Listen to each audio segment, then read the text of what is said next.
ओम शांति दोस्तों संस्कृत गुरु चैनल में आप सभी का हार्दिक स्वागत है। आज मैं आपके लिए लेकर आई हूँ समास के अंदर आपने समास के क्वेश्चन किए हैं पिछली वीडियोस में। अब मैं आपको समास पढ़ाऊंगी। समास के अंदर पहला समास है अव्ययी भाव समास। तो आज अव्ययी भाव समास को हम पढ़ेंगे। अव्ययी भाव समास में जो चीज़ें ज़रूरी हैं पहले उनको देखेंगे, उसके बाद हम उसको क्रमबद्ध तरीके से पढ़ेंगे। अव्ययी भाव समास में पूर्व पद प्रधान होता है। अव्ययी भावा पूर्व पद प्रधान। अव्ययी भाव समास नित्य नपुंसक लिंग होता है। अव्ययी भाव समास में पूरा पद अव्यय बन जाता है। पूरा पद अव्यय बन जाता है। इसमें जो डेफिनेशन है वो आपको याद करने की ज़रूरत नहीं है, लेकिन एक बार मैं आपको पढ़ के बता देती हूँ। अव्ययम विभक्ति समीप समृद्धि व्यर्थी अर्थाभाव अव्यय अत्यय संप्रति शब्द प्रादुर्भाव पश्चात यथायान पूर्व योग पद सादृश्य संपत्ति साकल्य अंतवचनेषु। यह आपको याद करने की ज़रूरत नहीं है, लेकिन इनके अंदर जो उदाहरण दिए हुए हैं वो आप अगर देख लेंगे तो आप संस्कृत में उदाहरण कहीं अन्य तरीके से नहीं आते हैं। बस जो संस्कृत में बुक में उदाहरण दिए हुए हैं सॉरी दोस्तों, वो आप कर लेंगे तो बस उतने से ही आपका काम चल जाएगा। चलिए देखते हैं, आगे पढ़ते हैं। विभक्ति अर्थ में पहला है विभक्ति अर्थ में। विभक्ति अर्थ में देखेंगे कि इतौ हरौ इति। हरौ इति, हरौ इति इसका मतलब है हरि में, अधिहरि। इसमें सप्तमी विभक्ति का प्रयोग किया गया है। अगर आप इसको अच्छे से पढ़ते रहेंगे तो आपको रूप बनाने में भी हेल्प मिलेगी, रूप में काफ़ी हेल्प मिलेगी। अब देखते हैं, अगर आपको रूप आते हैं तो इसमें आपको हेल्प मिल जाएगी। चलिए आगे देखते हैं। हरौ इति अधिहरि, ये विभक्ति अर्थ में समास है। आत्मनि इति, आत्मनि इति आत्मा में, तो इसमें सप्तमी विभक्ति हो गई। तो अध्यात्मा, इसका क्या बन जाएगा? अध्यात्मा। तो आपसे पूछ लिया जाएगा अध्यात्म इसमें कौन सा समास है, तो अधि उपसर्ग है आपका। इसमें उपसर्ग पहले लगा रहता है। उपसर्ग हमेशा अक्सर पहले ही आते हैं, लेकिन जहाँ उपसर्ग लगा होगा वहाँ आप तुरंत पकड़ लेंगे कि यहाँ अव्ययी भाव समास है, अध्यात्म। अब चलिए आगे देखते हैं कि किस अर्थ में आपके लिए, आगे देखते हैं।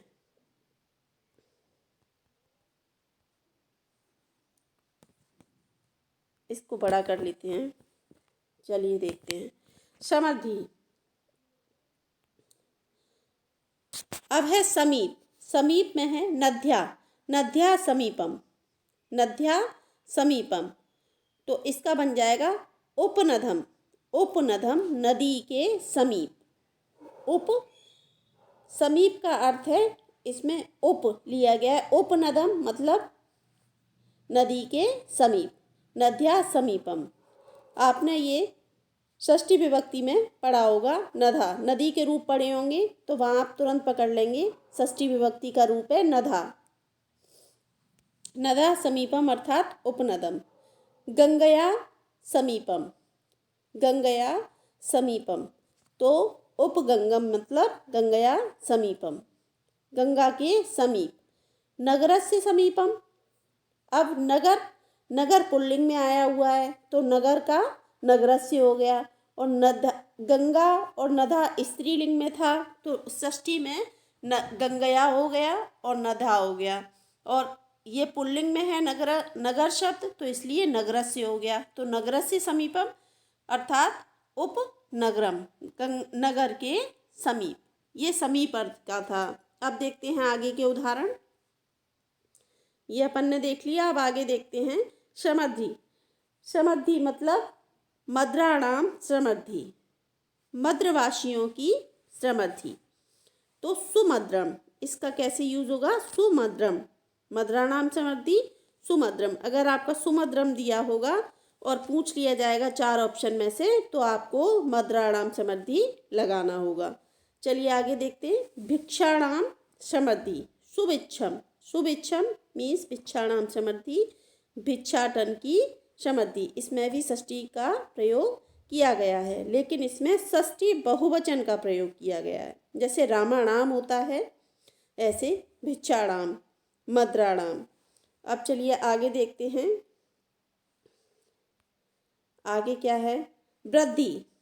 अब वृद्धि के अर्थ में है तो यवना नाम वृद्धि, दुर्यवनम, यवना नाम वृद्धि, वृद्धि के अर्थ में दुरुपसर्ग आ जाएगा, दुर्यवनम, यवना नाम वृद्धि, यवनों की दुर्गति।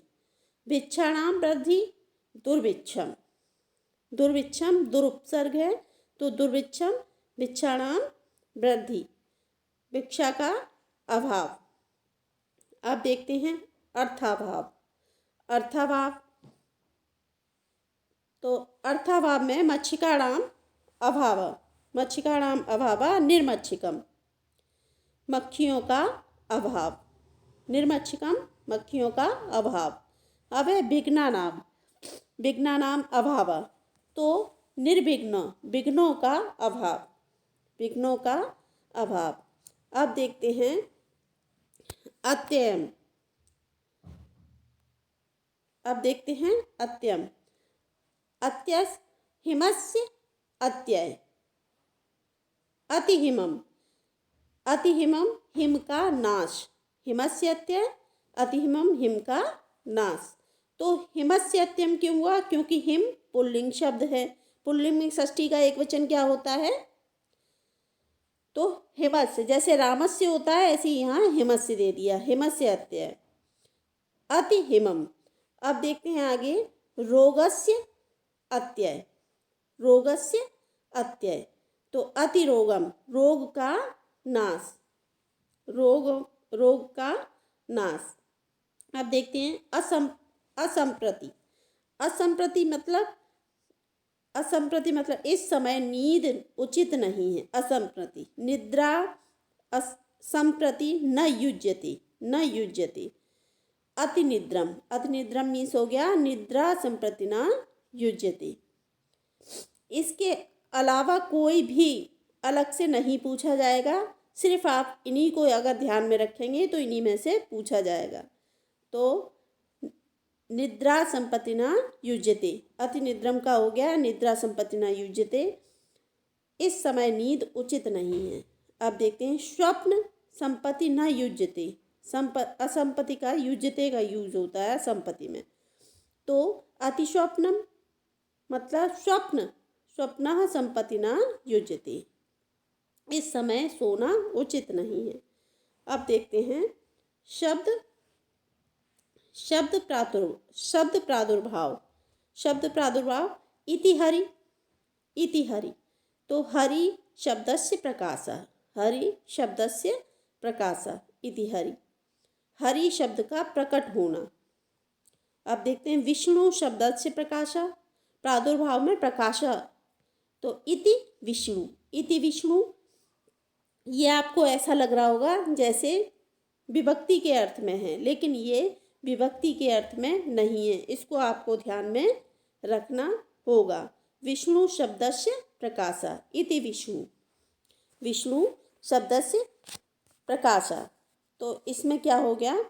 अब आपको ये कैसे याद रखना होगा शब्द प्रादुर्भाव का? तो इसमें इति हरि है तो आपको ऐसा प्रतीत हो रहा होगा जैसे ये विभक्ति अर्थ में है, लेकिन विभक्ति अर्थ में जो था वो हरऊ इति था। इति मतलब लास्ट में था, हरऊ पहले था और इति लास्ट में था, तो वो विभक्ति अर्थ में था। और इसमें शब्द प्रादुर्भाव में इति हरि है तो इति पहले है, हरि बाद में है, तो इसका हो गया शब्द प्रादुर्भाव हरि शब्दस्य प्रकाशः इति हरि, हरि शब्द का प्रकट होना।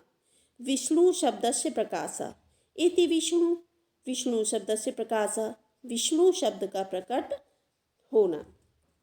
इसमें आप एक विशेष बात देख रहे होंगे कि इसमें हर एक में अव्यय लगा हुआ है, हर एक में अव्यय लगा हुआ है। अब देखते हैं पश्चात।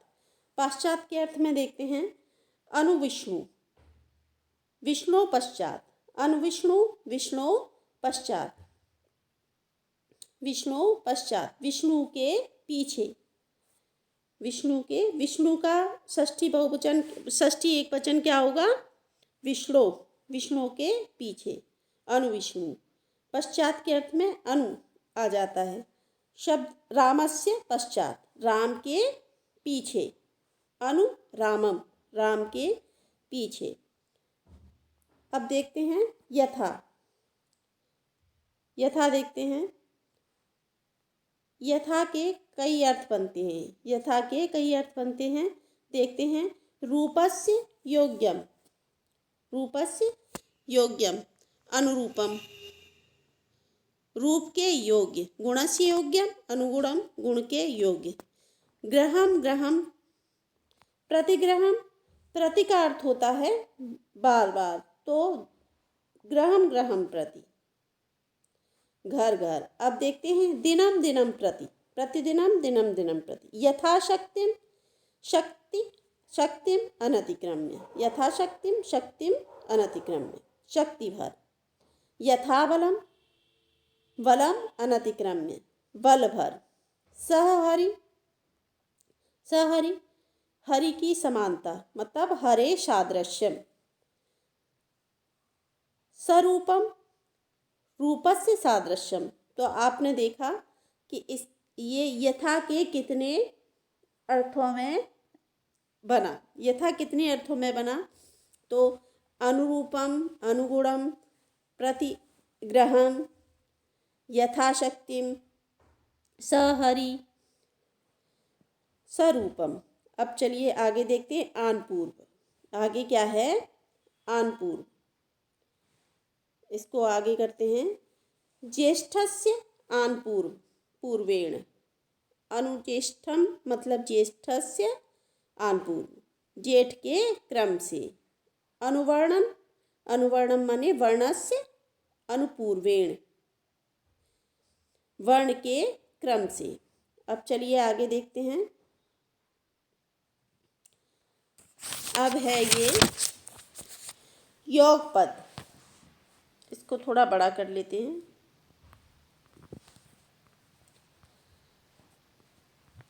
अब आया है आपका योग पद। योग पद के किस तरीके से बनेगा? चक्रेण युगपद, सचक्रम, चक्र के साथ, सहर्षम, हर्षेण युगपद। इसमें तृतीय विभक्ति का प्रयोग किया गया है योगपद में, हर्ष के साथ। अब देखते हैं सादृश्य। सादृश्य का हुआ ससखी, मित्र जैसा, तो सदृश्य, सखा, सख्या। सवर्णम, सदृश्य वर्णेन, तृतीय विभक्ति का प्रयोग हुआ है वर्ण के समान। अब है संप्रति। अब देखते हैं हम संप्रति को।